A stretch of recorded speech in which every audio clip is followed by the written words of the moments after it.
Hello again, everybody, and welcome to Lesson 5 of our study of Paul's letter to the Philippians. Just as a way of a reminder, as I always do, this is a verse-by-verse study. So if you don't have a Bible with you, I highly encourage you to go grab a Bible and use it during this study. I think that will be very beneficial for you. Also, as a way of reminder, there are study guides for this class. There's a web address at the bottom of the screen where you can go and download the study guides. For today, even though this is lesson 5, you need study guide number 4. That study guide covers all of Philippians chapter 1, so make sure you download study guide number 4. Now, last week in lesson number 4, we began looking at the first chapter of the letter to the Philippians because in the first 3 lessons, we looked at the establishment of the church in Philippi from Acts chapter 16. And last week, in the first 11 verses of this letter, we looked at Paul specifically talking about how often he prays for these people and how often what specifically he prays for when he does pray for them. Today we're going to pick up in verse 12 and go through the end of the chapter. And in these verses, Paul transitions from talking about praying for them to giving an update of his current situation. And also as a reminder that we talked about last week, Paul is most likely writing this from a prison in Rome. There's a lot of evidence both within and outside of this letter that Paul was in Rome when he wrote this letter. And so Paul's giving them an update about not just that condition, but the impact that the news of his imprisonment has brought on the larger Christian community. So grab a Bible and let's begin in verse 12. So he says this. The first thing that he does in verse 12 is he gives a report of the current situation and the impact that report is beginning to have. It says, I want you to know, brothers, that what has happened to me has really served to advance the gospel, so that it has become known throughout the whole imperial guard and to all the rest that my imprisonment is for Christ. So he says, the news about my imprisonment has gotten to the point where people know that I am imprisoned for Jesus. I'm in prison because of the ministry for Jesus Christ. That's the report that is spreading throughout Christianity. And he says that report is that people know that I'm doing this for Christ. I'm being in prison for Christ. And he goes from those first 2 verses about the report to talking about the reaction to this news. So look with me in verse 14. He says, and most of the brothers, having become confident in the Lord by my imprisonment, are much more bold to speak the word without fear. Some indeed preach Christ from envy and rivalry, but others from goodwill. The latter, meaning those that do it for goodwill, do it out of love, knowing that I am put here for the defense of the gospel. The former, meaning those that do it out of envy and rivalry, the former proclaim Christ out of rivalry, not sincerely, but thinking to afflict me in my imprisonment. So this is the reaction to Paul's report about being in prison for Christ. And the reactions we get are, on one hand, the friends' reaction, and on the other hand, the foes' reaction. So the friends' reaction, it says that the brothers, they become more confident because of my imprisonment. They become more bold to speak the word without fear. And my question for you is, why is that? Why would Paul's imprisonment cause other Christians to have more courage, to have more boldness in proclaiming the message of Jesus Christ when they can see what's happening to Paul?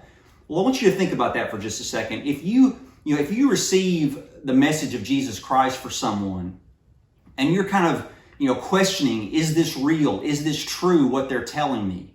And you're trying to decide, is this the truth or should I look somewhere else? If you then see that they are persecuted and maybe even imprisoned for what they believe and that they're not willing to let go of that belief and because of that they're imprisoned, then that gives credibility to the message. If Paul instead, when he was facing persecution, had denied Christ, had given up his message, then you would be much less likely to believe that message is true. But because Paul was willing to stand firm and face imprisonment, while holding on to that message, it gives credibility to his message. And Paul says that actually served to give confidence to the brothers. It gives them boldness to speak the message to the world, and they do it without fear. Why? Because they believe it's true. And that even if they're facing persecution, even if they're facing imprisonment, They believe the promise of eternity with God through the blood of Jesus Christ because they have been emboldened by what has happened to Paul. And then on the other side, it says that others, the foes, do it, when they preach, they do it out of envy and rivalry. And he says, they're thinking that they're going to afflict Paul in his imprisonment. And same kind of question, well, why would that be? Why would some preach Christ out of envy and rivalry with Paul? And why would some preach Christ thinking that somehow they're going to afflict Paul? Why would that be their reaction? Well, I think this has to do with, thinking that, they're going to steal Paul's fame, if you will, that their motivation is not spreading the gospel of Jesus to save a lost and dying world, but their motivation is they see Paul as one who has gained fame for his ministry, and they want that fame. They want that recognition. They want those followers, and they think that, hey, I'm gonna one up Paul. I'm gonna get Paul. I'm going to beat him while he's in prison. I'm going to become the one who's going to be popular. I'm going to be the one who's going to have fame. I'm going to be the one who's going to have followers because I'm going to start preaching the message. And so Paul says those are the two reactions. Some are emboldened to preach the gospel because of what has happened to me, and some are doing it because they think they're going to take my place. They think they're going to become the famous one. They're going to become the one with lots of followers. And so Paul moves from talking about the reaction to talking about his own rejoicing. And again, I've mentioned this several times, but one of the keys, if not the key of the letter to the Philippians, is this thought of joy or rejoicing. And Paul says in verse 18, what then? What do I make of these two different types of reactions?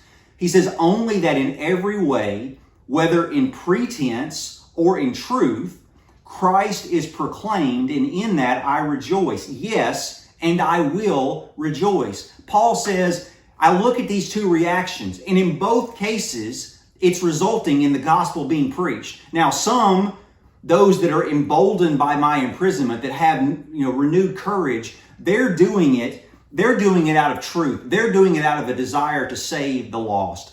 But then there's others, those that are trying to take my fame, that are trying to gain followers. They're doing it out of pretense. But he says at the end of the day, no matter what motivation they have, the gospel is still being preached. And he says, I rejoice for that. I rejoice that the gospel is still being preached. What an incredible outlook that Paul had.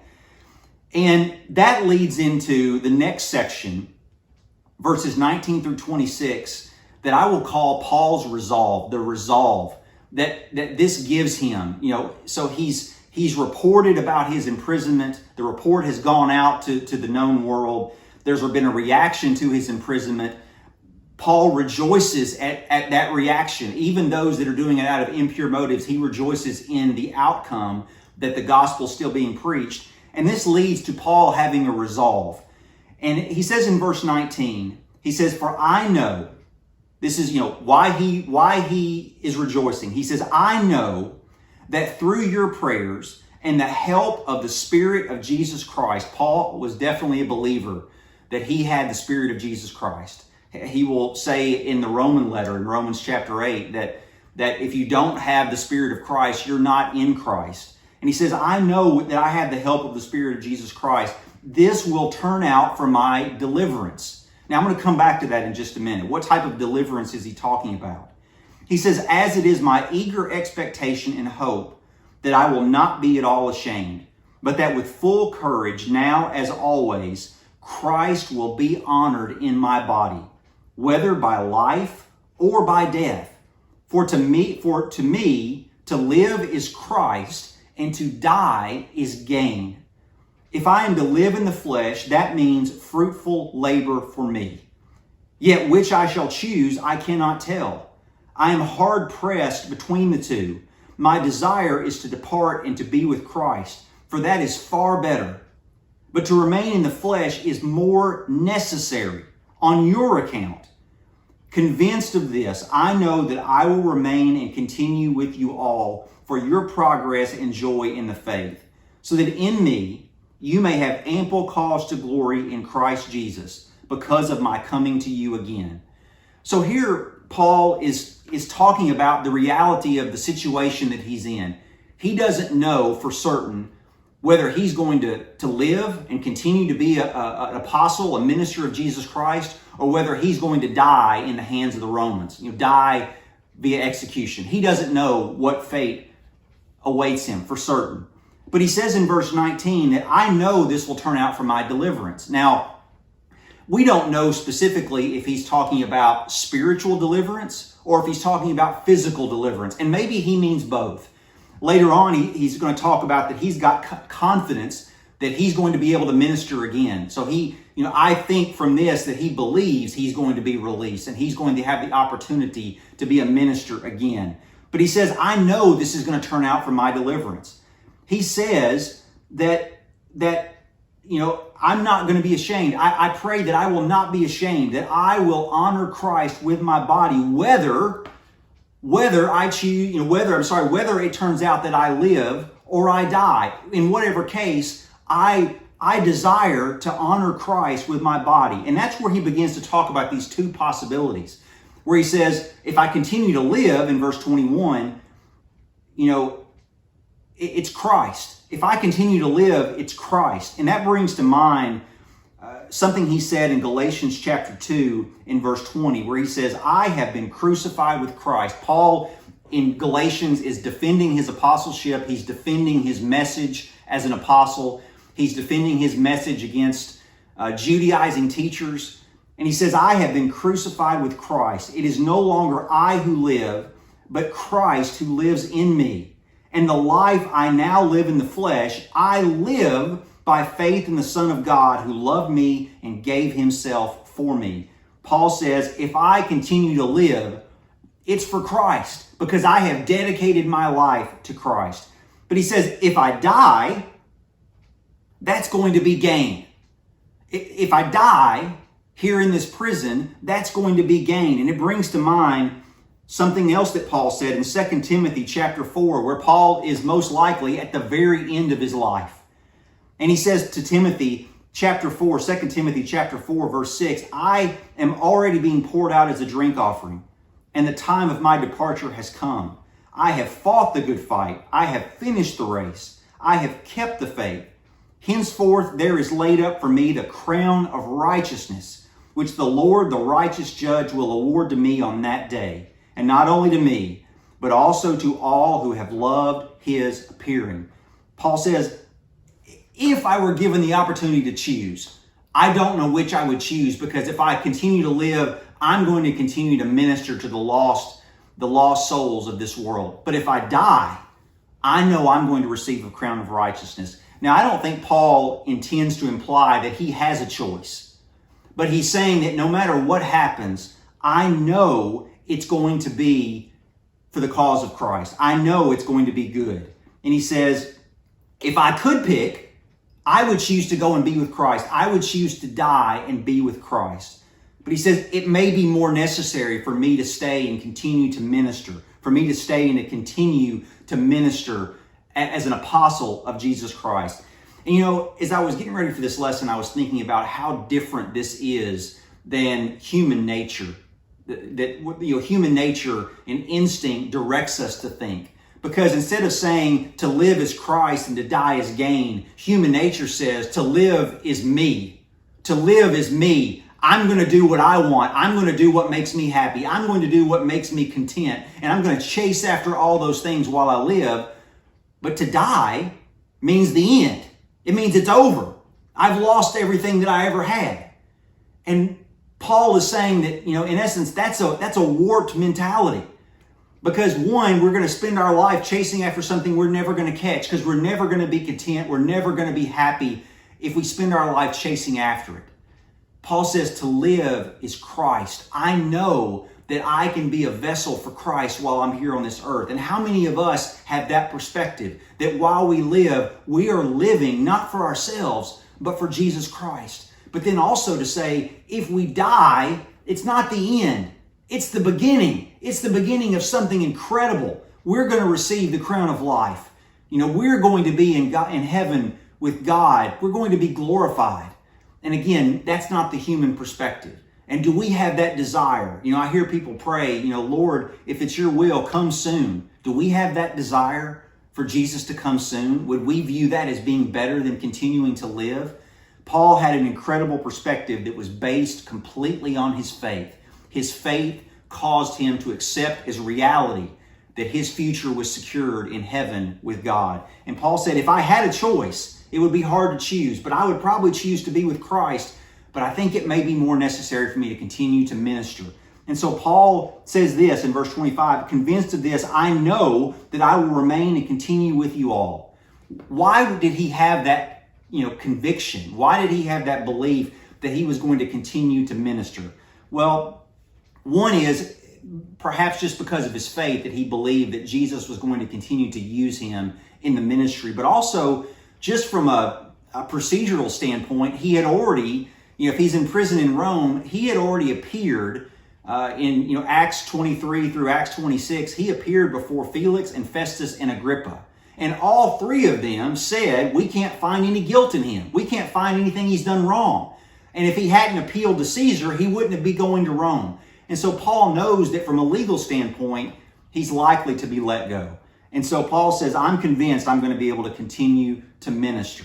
Now, he moves from this personal resolve that he has, that no matter what happens, it's going to be for Christ, to making a request of these Christians beginning in verse 27. And the request is this. He says, only let your manner of life be worthy of the gospel of Christ, so that whether I come and see you or am absent, I may hear of you that you are standing firm in one spirit, with one mind, striving side by side for the faith of the gospel, and not frightened in anything by your opponents. This is a clear sign to them of their destruction, but of your salvation, in that from God. A few things that he's asking for them. He says, number one, I want your life to be sincere. If you say that you follow Christ, I want you to go out and live it, because that's the true measure of faith, is am I willing to follow what I say I believe with my actions? Am I willing to let that define everything about my life? Paul says, I want you to live in a manner that's worthy of the gospel that you have been called to. I want you to live out your Christianity. And would that not be a request for all of us, that we live out our Christianity, that we live it every moment of every day of our lives? That it's not just something we confess with our mouth, that we say that we believe, but it's something that we live.